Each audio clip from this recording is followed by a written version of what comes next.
everyone, and welcome back to the So Cultured podcast. We are on episode 8 of Overlooked, and if you guys missed last week's episode, you might be expecting this to be the last episode of the season because, as you guys know, we normally do 8 episodes per season. However, we did say last week that we have decided to extend all of our seasons going forward to 10 episodes because every single season we film, there is more topics that we want to cover. So we've decided to extend every single season to 10 episodes. So you guys are very lucky. You have another 3 episodes of Overlooked coming up. But before we get into today's episode, I need to tell you guys about something, which is that I am now a Stanley girl.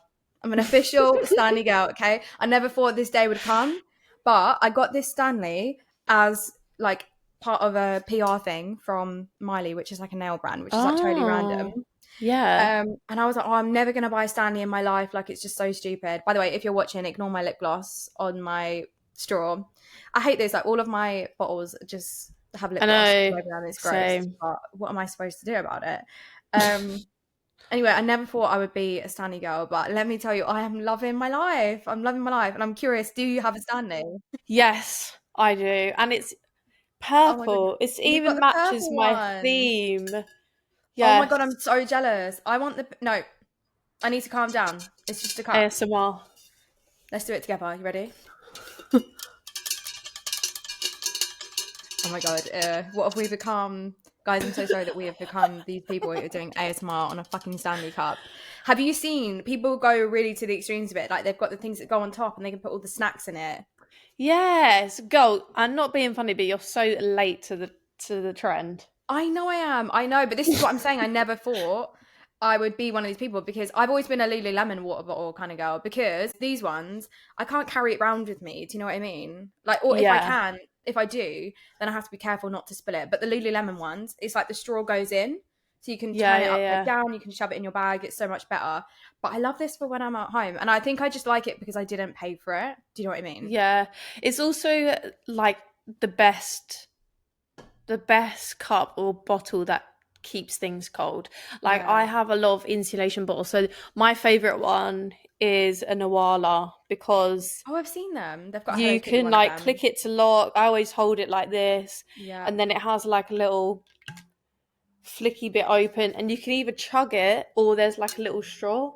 Yeah, I love that. So highly recommend an Awala bottle because it literally, that's what I've moved on to. But I must say, Stanley is like the most elite at keeping your drinks cold. It is. So it really is. That's why I enjoy it. But I mean, well, actually, this brings me on to another question I have for you, which is, how much water do you think you drink a day? Oh, before coming to Australia, literally nothing, like 1 glass of water a day. Oh my God, really? That's so bad. And then since I've been here, I think because it's so hot, generally, I probably drink a lot more. Also, we've got to point out this is not sponsored by Stanley, by the way. We're just water bottle loving gals. Or Awala. This is not sponsored by Awala, Lululemon, or Stanley. We wish.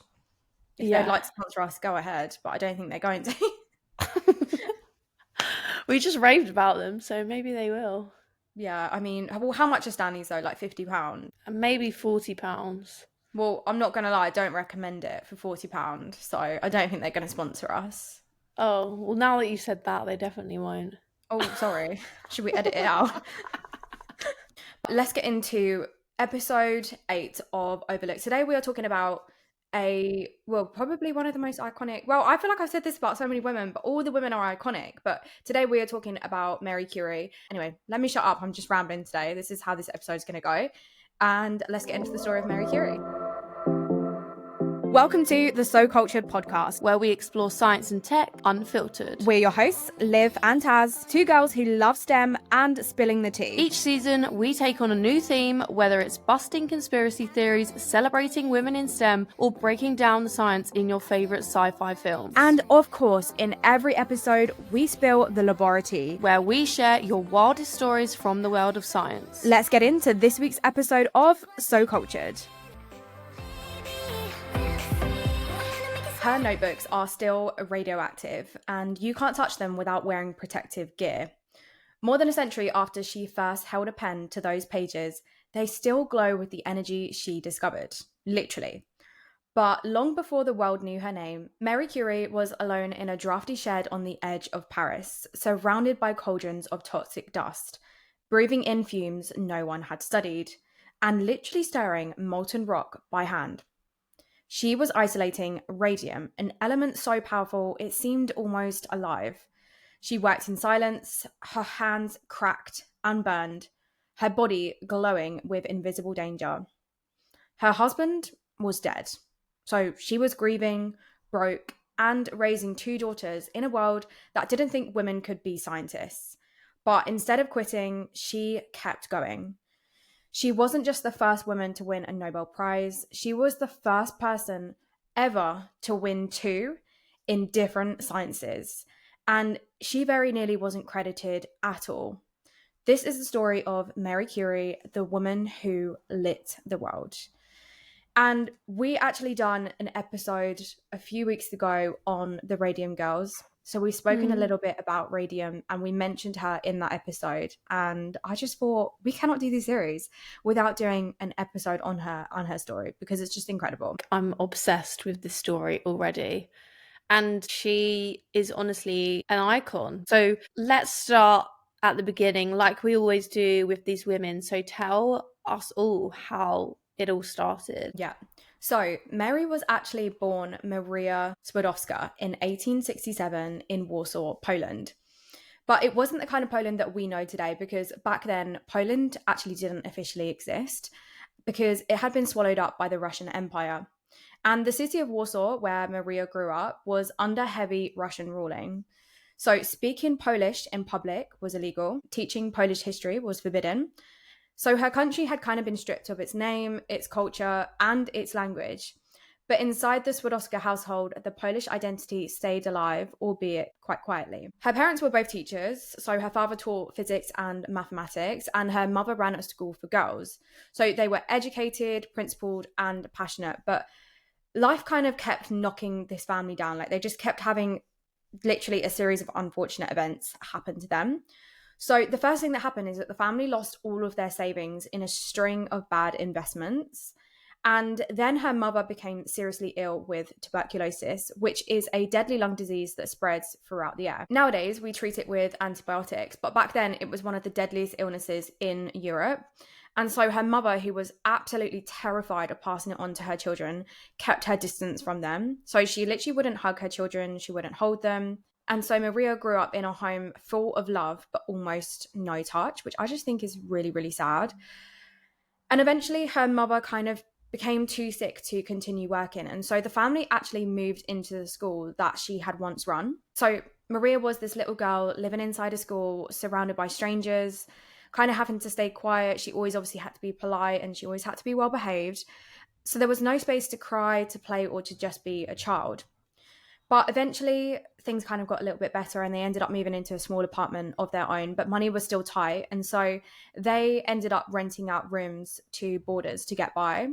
And I just think this is really sad, but Maria didn't even have a bedroom. So she literally slept on a sofa in the dining room and she would have to get up early every morning to set the table before the boarders came down for breakfast. But regardless of all of this, she was really, really bright. And obviously she loved science. But as I said, life wasn't exactly kind to her and her family because by the time Maria was 10, she'd already lost two of the people closest to her. First, her sister, Sevilla, who she was really close to, died suddenly of typhus. And before she even kind of had time to make sense of that, her mum passed away too from tuberculosis. But even having gone through all of that, she still stood out because she was top of her class in every subject. And it's kind of like, even with all that sadness in her life, she still had this fire in her. Like she just knew she was meant for something bigger, which I just think is so admirable. Yeah, honestly, I think all of that is so emotional. You go through so much, you lose a lot of people close to you. And can I just say, for those people out there who are anti-vax or don't want to vaccinate their children, this honestly is a real life example of the kind of society that people used to live in. Like you would just casually lose your sister and your mother to tuberculosis or typhus, which are all now vaccinated against and preventable by vaccine. So just want to put that out there, guys. Like this is all preventable now, but back in the day when vaccines weren't about people would just pass away from this stuff and go through like so much turmoil from losing people close to them. So just wanted to add that bit in there. But yeah, imagine just being that young and having to push through all of that grief, essentially. I don't even know how I would do that, let alone, I don't know, like carry on my like education. I know. It's obviously clear that she was built differently. Yeah, she really was. Because I'd be the same. Like, I'm just not getting out of bed. But yeah, she's incredible. But moving on. So after high school, Maria graduated top of her class. Like, she was the smartest student in the whole school. But even with perfect grades and even with all that talent, she actually wasn't allowed to go to university, but not because she couldn't afford it or because she wasn't good enough, but simply because she was a girl. Because in Russian-occupied Poland, the University of Warsaw was closed off to women. So it didn't matter how amazing she was, there was literally no space for her in the world of science. But she just simply did not accept that. And instead, she joined something called the Flying University. And it was kind of this underground network of secret lectures held in people's homes. And they would like constantly be moving around so that they wouldn't get caught by Russian authorities. It was completely illegal. But basically, she would sit in crowded rooms with other women, learning about physics, chemistry, literature, literally whatever they could get access to. But there was no degrees, no labs, and no funding. And I think this is so cute, but she actually ended up making a pact with her sister Bronia. So the pact was Maria would work to support Bronia through medical school in Paris. And then once Bronia was a qualified doctor and earning money, she would return the favor. And then they'd both get an education, just one after the other. But it meant Maria had to put her own dreams on hold. So she became a governess. So for 6 years, she lived with wealthy families, teaching their children while secretly saving every spare penny. And at one point, it said that she even fell in love with one of the sons of the families that she worked for, and he loved her back. But his parents refused to let him marry her because she wasn't from a high enough class. And that broke her heart, but still she kept going. And even in her free time, she was pushing boundaries because she taught local peasant children how to read and write, knowing full well that at the time it was completely illegal because education was strictly controlled by the Russian authorities, and teaching poor Polish people to read was seen as an act of rebellion. But she did it anyway. And it's kind of amazing when you think about it, because at every point where the world said, no, you can't study, you can't work, you can't love, she didn't scream or fight back in the way that people would typically do so, or how you typically expect her to. She just quietly found another way forward because she was always learning, always planning, and always kind of trying to move towards something bigger. Yeah, it kind of sounds like she was secretly rebelling against like societal norms, which is honestly iconic behavior. How is this all the same person? I feel like we've had this conversation so many times where the women that we speak about have achieved so much in such little time. It's actually crazy. I know. Compared to like me, who's just chilling in bed probably, scrolling on TikTok. Like, it's actually embarrassing. No, it's actually so true. And we're not even like, you know what I mean? We're only at the beginning of her story because as we said, like, instead of giving up, in 1891, at 24 years old, Maria left Poland and moved to France to join her sister Bronia in Paris. And it was here that she enrolled at the Sorbonne to study physics and maths. Finally, a real university. But the freedom came with a cost because, like many students, she was broke. Like, I'm talking completely broke. She lived in a tiny attic room that was so cold in winter that she had to study wrapped in blankets. I mean, honestly, that sounds like living with my mum. Because my mum like actually refuses to put the heating on, and we lived in an old house that just had, not that I'm trying to compare myself to Marie Curie, by the way, because I'm absolutely not, but it's just like giving, I just remember like I used to study with like blankets, hot water bottles, like everything. Yeah, it's also giving like student house, because no one ever wanted to put the heating on because it just costs money. And I just remember being freezing in my like, student house. Your breath, that's how cold it is. Yeah. Tragic. So she was studying wrapped in blankets, but also, which hopefully we can't relate to, and we're very privileged to not be able to relate to, but she barely ate. She literally just ate like bread and had some tea most days. And her French wasn't even fluent when she started. So imagine sitting in physics lectures, trying to, number one, translate them, and then number two, learn at the same time. Like, I just think that is absolutely brutal. But she was relentless. She spent really long nights in the library studying under the flickering gaslight, and eventually she graduated first in her class in physics. Then she went back and she did it again in maths, top of the class, twice. Her professors were literally in awe, and she started winning scholarships, which was really rare for a woman at the time. And she landed a job researching the magnetic properties of steel. But there was a problem. She had no lab, no proper equipment. And that is when someone introduced her to a guy named Pierre Curie. So a man has entered the chat. I mean, I feel like a lot of the time we've said in our episodes that there has been a man who champions their women and they have succeeded. So I really hope that this is the case. I'm intrigued. Tell me more. It is indeed the case. I need to find my Pierre Curie. Do you know what I mean? Like, is he on this earth? Yeah, I'm sure he is. I'm sure he's out there. Am I going to meet him though? Well, that's a good question. Let me stop trying to compare myself to I'm not Marie Curie, so I probably won't find a Pierre. Do you know what I mean? Anyway, as I mentioned, his name was maybe a Pietro Bazzelli. Yeah, no, I could settle for a Pietro. It might not be Pierre, but I reckon I could do it. Sorry. God. No, okay, we're not talking about Pietro, we're talking about Pierre. Pierre. He was already a respected physicist, and after reading one of Mary's early papers, he was completely taken, but in the best way. He wasn't just interested in her, he genuinely admired her mind. And he asked to be introduced, and when they finally met, it just worked. They connected over... Sorry, I'm just having throwbacks to last week's LaboraTEAAAA. Oh.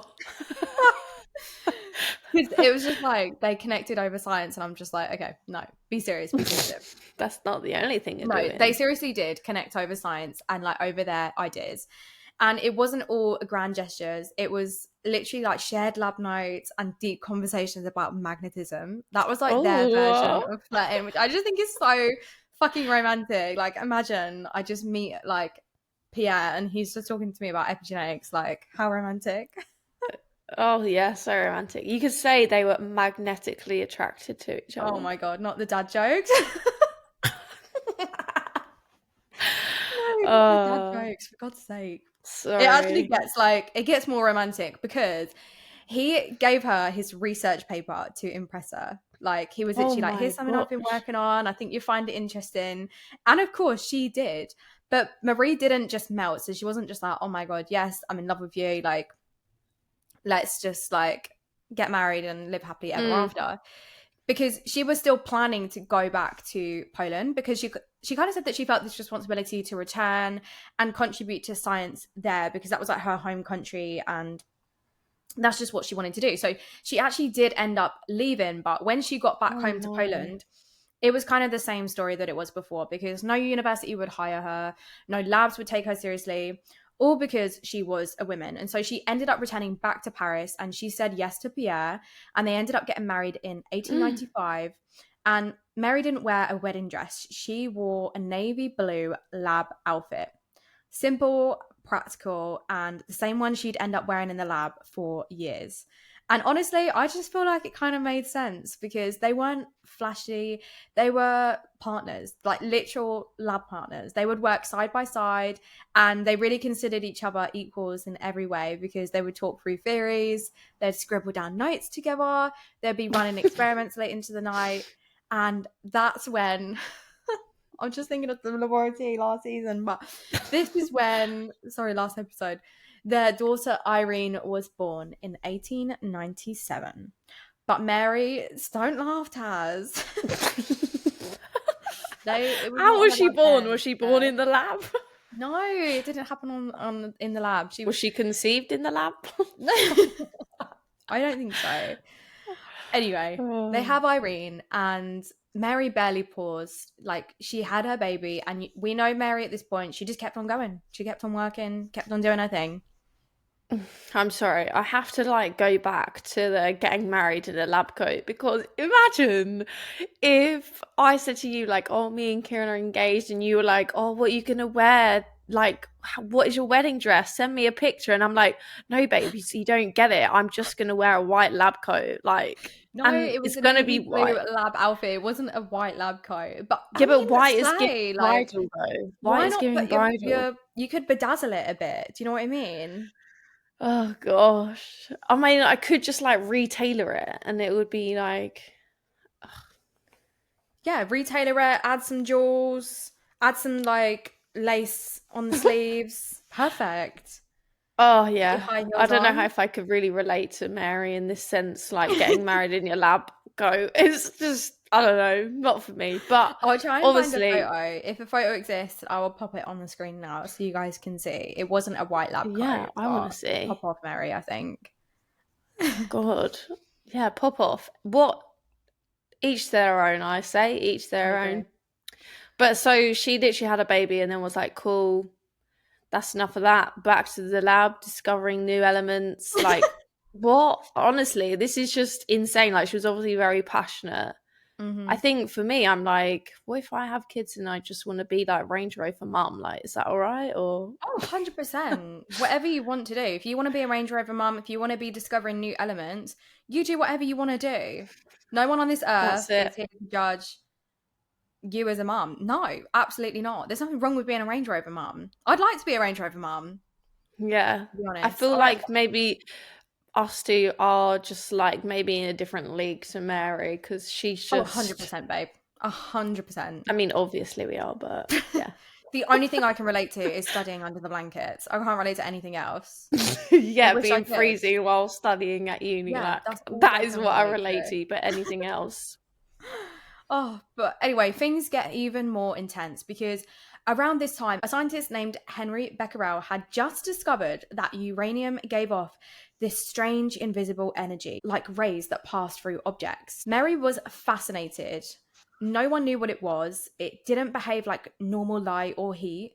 And so she decided to dig deeper and she started experimenting with a mineral called pitchblende, which we spoke about on the Radium Girls episode.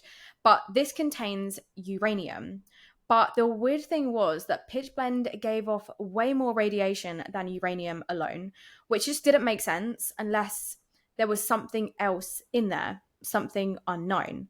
So she started testing, isolating, analyzing by hand, literally day after day. And in 1898, she announced the discovery of a brand new element, polonium, named after her home country, Poland. And this is really Mm. sweet, but it was kind of her way of putting her homeland on the scientific map, even though it didn't exist as a free country at the time. And then just a few months later, she discovered another element. This one glowed with a faint, eerie blue green light, and she named it radium. And here's the thing, none of this was glamorous. They didn't have fancy labs or safety equipment. Mary was working in an old shed behind the university, a drafty, dusty space with broken windows and no proper Oh my ventilation. gosh. She'd spend hours melting pitchblende over open flames, stirring it with heavy iron rods, inhaling toxic fumes without knowing how dangerous they were, which obviously we spoke about on the Radium Girls episode. And if you haven't Mm. listened to that episode, after this one, you need to go and listen to that because that is also just a crazy story. But she processed literally tons of rock just to extract tiny amounts of radium. It was absolutely grueling physical work, but she didn't stop and she published dozens of papers. She invented the word radioactivity and became the first woman in France to earn a doctorate in science. But Mm. behind the scenes, it was kind of taking a toll because both Mary and Pierre were constantly exhausted and their hands were covered in burns they didn't understand. Their lab coats glowed faintly in the dark, like we said. They were getting sick, but no one really knew what radiation sickness actually was yet. And then in 1903 came the Nobel Prize, which was obviously a huge moment. So the Nobel Committee originally submitted the nomination with just Pierre's name on it, not Oh hers. my god, of course. I know, even though Mary had done most of the lab work and literally led the research, but Pierre, absolute king move, refused to accept unless she was included. So they did end up adding her, and together they became the first couple to win a Nobel Prize in physics. And Mary, she was now the first woman to ever win one. I actually And have a massive issue with the Nobel Committee throughout I the know, years. because we've had this time and time again. And if it wasn't for Pierre literally refusing to accept it, then who knows? She probably would never have got one. Yeah, I feel like Otto Hahn in our Lise Meitner Mm, episode should have done the same thing. 100%. He just couldn't Ugh, pull king moves like Pierre. no, We all need a Pierre in our life, I think. Do clearly we we all? do. Another thing that I thought was really cool is that they actually refused to patent radium, because they literally could Mm. have made like millions, but they gave it all for free, away for free, because their logic was that science belonged to everyone. And not long after, their second daughter Eve was born, and things were finally looking up because Pierre ended up getting professorship, and they were just like this absolute scientific power couple. But then tragedy, because in 1906, Pierre was crossing the street in the rain when he was hit by a horse-drawn carriage, and unfortunately he died instantly. Mary was obviously devastated because they built this whole world together, personally and professionally, and just like that he was gone. And this bit honestly, like, low-key makes me want to cry, because the very next day Mary put on her coat, she walked into the classroom where Pierre used to teach, and she picked up exactly where he left off. Like, she didn't cry, she didn't speak, she just opened his notes and just started lecturing literally from where he left off. Oh my God, that is devastating. I Do you know know. what this really reminds me of? And now I'm thinking, I think the author of this book just decided to write about Marie Curie's life. But have you ever read the book Lessons in Chemistry? No, I think I've heard of it. Yeah, they turned it into a TV series, and it was basically about this woman who was really prejudiced against in her institute, but then she started dating this scientist who was like well respected, and he brought her into the lab, and she was no longer like an assistant, she was doing research, and then he gets hit by and then spoiler if you don't want to know, he gets hit by a car and dies. And I'm like, this is Oh my literally god. Marie Curie's life. Yeah, it does sound very similar. Maybe it was inspired by her. Yeah, that is But I mean, there's crazy. loads of shows, like documentaries and shows and series about her in general anyway. So, interesting. But after Pierre's death, Mary kept on going on her own, because she then became the first woman professor at the Sorbonne, stepping into the very academic spaces that had once shut her and other women out. But then she went even bigger, because she oversaw the creation of the Radium Institute in Paris, and Mm. which was basically a whole research center dedicated to radioactivity. She trained new scientists, she obviously led groundbreaking research, and she just kept on publishing, including this tiny little book, which was just 971 pages. That's sarcasm, obviously, which was called Treatise on Radioactivity. Just casual move from her. Oh And my then in gosh. 1911, she did what no one else in history had done, because she won a second Nobel Prize, this time in chemistry, for isolating pure radium. And this time there was no shared credit, it was just her. Marie Curie, first person ever to win Nobels in two different sciences. And it didn't even stop there, because a literal unit, and I didn't know this, but a literal unit of measurement was named after her, the Curie. That's kind of a testament to how foundational she was to the field. So when World War One broke out, Marie kind of ended up throwing herself into the chaos, and she designed and organized these mobile X-ray units called, or that they were kind of nicknamed Petites Curies, and she had them driven out to the front lines. Now, these machines helped doctors locate bullets, set fractures, and perform emergency surgeries with way more precision than ever before. And Mary wasn't just behind the scenes. She personally trained doctors and nurses to use them.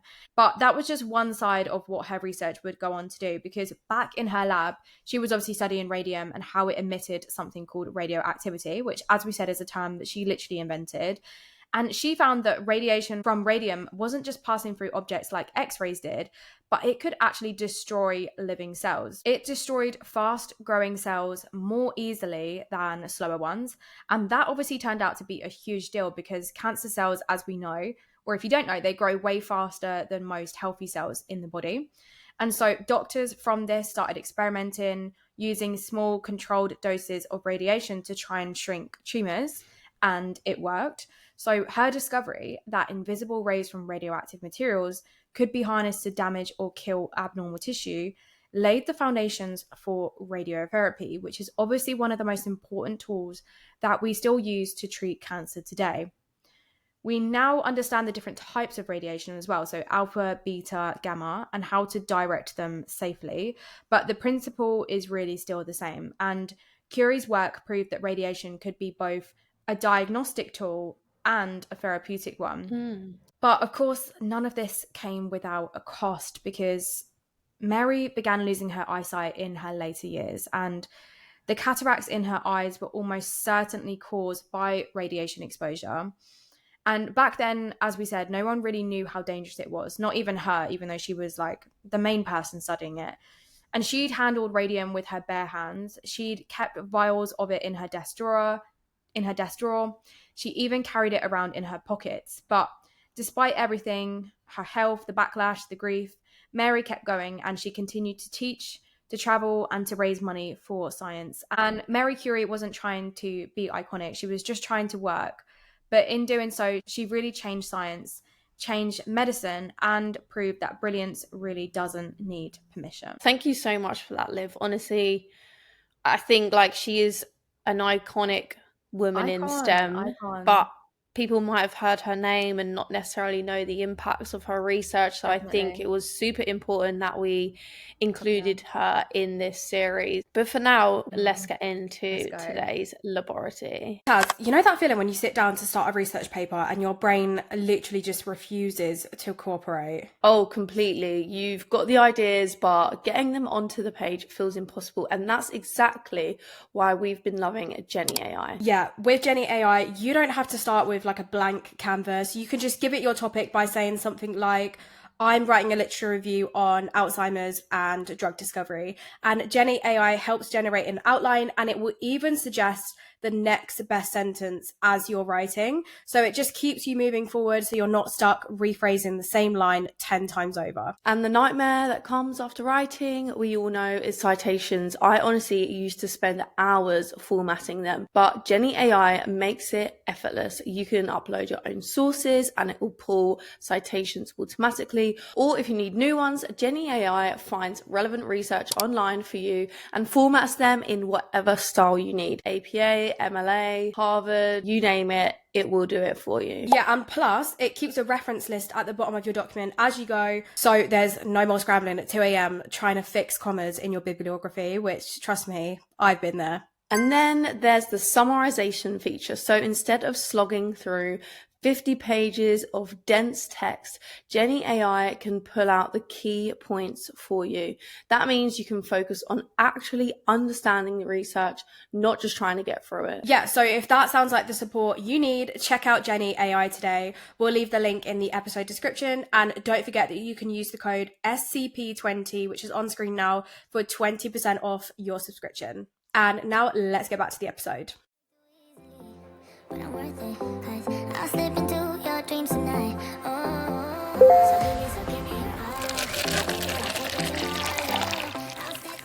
So the subject line of today's email is, my lab mate plagiarized my presentation and presented it in front of me. Oh my gosh, let's get into this. What the hell? No way, the cheek of it. So we were prepping for our department's annual research symposium, nothing massive, but all the postgrads and early career researchers give a 5-minute talk. I'd been working on mine for weeks, tweaked figures, practiced transitions, and even added a dumb joke at slide 3 to break the tension. Now, my lab mate, let's call her Beverly, had been too busy to prep. She kept saying that she'd throw something together the night before, and I even offered to help her run through it, but she brushed me off. Symposium day comes, and I'm sitting in the front row, still sweating from my talk earlier, when Beverly gets up and opens her slides. And I freeze because they're all mine. Same background, same structure, same dumb joke on slide 3. She changed the title slide and swapped out my name for hers, but the content, it was identical. What? Even the same typo that I'd missed. I was in shock. I thought maybe it was a mistake, like a tech mix-up, but no. She presented it, smiled confidently the whole way through, and walked off like nothing happened. Oh my God. Everyone clapped. Our supervisor said she summarized the findings so clearly, and afterwards I confronted her. She claimed I left the file open on the lab computer and she didn't think I'd mind since it was for the same project anyway, is what she said in inverted commas. Mind, question mark. She presented my work as hers in front of the entire department. Now I'm stuck because if I escalate it, it turns into a massive thing. But if I stay quiet, she gets the credit for the work she didn't do. And she knows I won't want to look like I'm causing drama. What would you do? Call her out publicly, tell RPI, or just take the high road and never leave your slides attended again? Because I swear, I've never wanted to unplug someone's projector more in my life. Literally, oh my God, that is absolutely mental. Do you know what? I think I would be so, like, imagine you're in the audience, you're sat there, it's her turn to go, and like your slides, I think I would be so taken aback that I genuinely would not even know what to do. And then it would take, she'd be on like slide 5 before I've like registered it properly. And then it would be too late for me to be like, hold on a fucking minute. I don't think I would say anything in the moment, would you? Because that's my first question. Like, do you think you would call it out in the moment and be like, hold on a minute, like, they're my slides? I'm not sure. I feel like if it was like a big conference, then I wouldn't, because that's just so embarrassing. Yeah. But she said it was like a small research symposium at their lab. So I think it depends like how comfortable I would be around like my other colleagues, because if I was like fairly comfortable and I had a lot of friends around me, and maybe I would be like, what? How would you say it? I don't know. Like, what would you actually say? Because, you know, it's like, it's so dumb that she's doing it. It's like, how do you even address that? Like, what do you even say? Like, oh, Beverly, these are my, I think I would just say, oh, Beverly, aren't these my results? I think I would say something like, oh, I think you might have got the slides mixed up. Like, these are my results. Yeah. I don't know. Yeah. How else do you even address that? Like, yeah, I guess you could be like, oh, no, sorry, you've got the wrong presentation. Like, this is my presentation. Yeah. Because I'm not going to lie, I know obviously she's changed her name at the front, but I would think it was some kind of mix-up with like, but I guess that it said that in the email, it said she thought it could have been a tech mix-up, but no, she just carried on presenting it like she's herself. Like actually narrating the slides as she goes. You'd quickly realize, all right, this isn't a mix-up. She's genuinely doing this.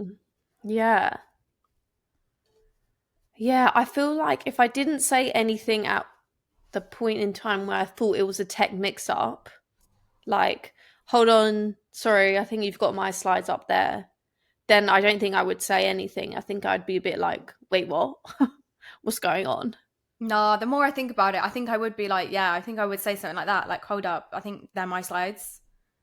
I think I would, the more I think about it. But I think, like you say, it really depends. She did mention it was like her university's research day. And I don't know if you have them where you work, but we have them where we work. We have like research away days, which is where all of the staff present their work. And then there's also like the postgrad conference where all the postgrads present their work. And I absolutely would feel confident to sit at one of them and be like, hold on a minute. But I agree that if it was like a big conference, I wouldn't. But I guess it depends on, how comfortable you feel within your university like setting. So maybe she didn't feel comfortable in the moment to be like, hey. But like, and also she said, I'm assuming it's a she, but the listener said, should I talk to my PI about it? I'm sorry, but did your PI not realize either? Like, how useless is your PI that he didn't realize? Yeah. Sorry. Because surely they would be like, no, why are you using this person's This slides? is not your project. Yeah. Yeah, this is like literally not your project. Do you know what also would be a really great thing to do is to ask a really hard question at the end? I was like thinking that. Something you know, like only you know, and only you know something about your graphs. Because we all have figures and we know like the one thing on our figures that's like wrong that other people don't notice that we would notice. So I would like totally call that out. I'd be tempted to call that out as well and be like, these look like my slides, but if they are your slides, can you go to slide 21, please, and look at this Manhattan plot and explain to me why this point is here, blah, blah, blah. I'd say something like that. That would be funny.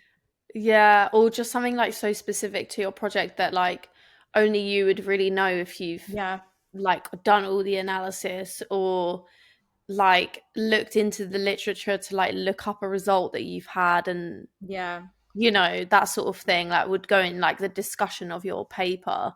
Like I would ask a leading question like that, I think, and be like, can you give us a reason as to why this, that, and the other, like some really hard question. Embarrassing. And then when they can't answer, you could be like, oh well, it's this because this is all my data.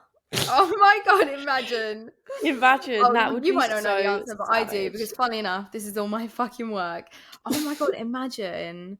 But yeah, why would we have to go to the PI about it? But I mean, yeah, if you feel like he hasn't said anything, he hasn't picked up on it, I'm not gonna lie, he sounds a bit useless, so it doesn't sound like he's gonna do anything about it.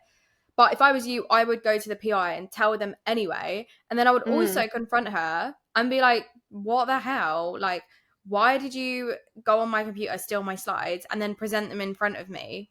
Like, do you know when the situation is so bizarre that you don't even know what to say? Like, I actually don't even know what to say because it's just so bizarre.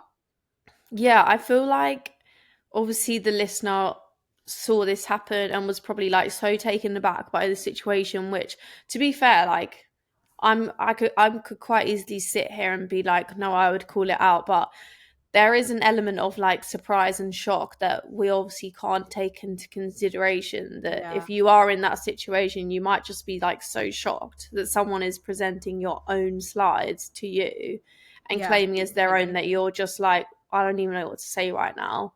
So obviously from our listeners' perspective, it's happened. So what can they do? I think, yeah, like you say, 100% say something about it. Just be like, look, this happened. Everything they suggested they should do. They should go to the PI, they should confront her, and they should never leave their slides on like a computer again. Get that setting on your computer where it locks after like a minute of inactivity. That's what you need. Because clearly but like you only can't trust like your strange people your... decide to do that, because that is severely strange behavior. I mean, we had a LaboraTEAAAA once where there was two friends and she told her friend about the research project that she wanted to do, and then her friend took the research project, went to the supervisor and was like, oh yeah, I want to do this, and then she ended up with a project that she didn't even end up coming up with. It's kind of giving that, but like times 10. Because this is actually bizarre behavior. Like, this person is a weirdo. I'm sorry. Yeah. Also, I'm not being funny, but even if I was like confronted with someone else's slides about a different topic, there is no way I would feel confident enough to give a presentation on someone else's work, because I only focus on what I'm doing. Like, I'm not focusing on what other people are doing in the lab. 100%. This is what I'm saying. This is why it's so bizarre. It's like the lengths you went to like, is your work that shit and that boring?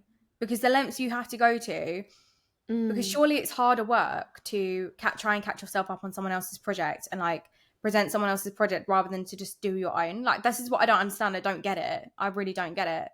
Unless maybe they are one of those labs where everybody works on really similar things, so like it wasn't that hard for them to pick it up, and like maybe they have regular lab meetings so they know what's going on. I don't know, this is just weird. But anyway, in conclusion, you should do all of the above. Go to the PI, confront her, and get that setting on your computer ASAP.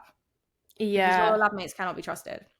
I mean, I think the only way that this could be possible is if it was like a 5-minute flash talk about a small research project, you know, like not like a full PhD level project presentation, like full 25-minute conference lecture. Like, I reckon it's like 5-minute flash talk, and she was just like, look, I'm just going to steal these 5 slides and talk for 5 minutes. Mad, because like your PI will do it. Like, obviously your PI will take your slides and your PI will present your work, but not like other lab mates. That's insane. If there's any other listeners who have had a similar story to this, can you write in? Because maybe this is like more common, and like maybe lab mates do this often with each other, and me and Taz just haven't experienced it. Because to me, this is absolutely bizarre behavior. So if any of the other listeners have experienced anything similar to this, please write in. But our conclusion is do all of the above, say all of the things, and definitely call her out on it and just be like, what the hell? Because she definitely should, even if it is a normal thing to do, surely she should have asked you beforehand, no? Do you know what I mean? Like, so yeah, totally bizarre. But if any of the other listeners have a similar story, please let us know. And on that topic, if any of our listeners have a laboratory in general that they want to share with us, don't forget that you can use the anonymous link in today's video or episode description to send us in your stories, because we love hearing them. We love reacting to them. We love hearing crazy stories like this and just seeing what goes on in academia or just in the world of science and tech, because honestly, I just feel like the most bizarre things happen all the time. And it's just crazy. It makes me feel like my job is like chill. Like not much goes on in my job. You know what I mean? Like it's just crazy, the stuff that goes on. Like academia is toxic AF. It is. But with that, that rounds off episode 8 of So Culture Podcast. We'll be back next week with episode 9, because we're now doing 10 episodes per season. But if you want to stay up to date with us in between episodes and between seasons, please make sure you come and follow us on Instagram and TikTok and YouTube at So Cultured Podcast. And don't forget that if you have 2 seconds free right now to go ahead and give us a rating or review on whatever podcast platform you listen to. If you've already given us a rating, consider giving us a review. It doesn't have to be long, just 1 or 2 sentences about how much you love So Cultured, because we all know you do. No, joking. If you hate it, you can tell us you hate it. But I feel like if you hate it, you haven't made it this far into the episode. Do you know what I mean? Yeah. So tell us how much you love it, please. We really appreciate it. And with that, we will see you guys back here, same time next week. Bye, everyone. Bye.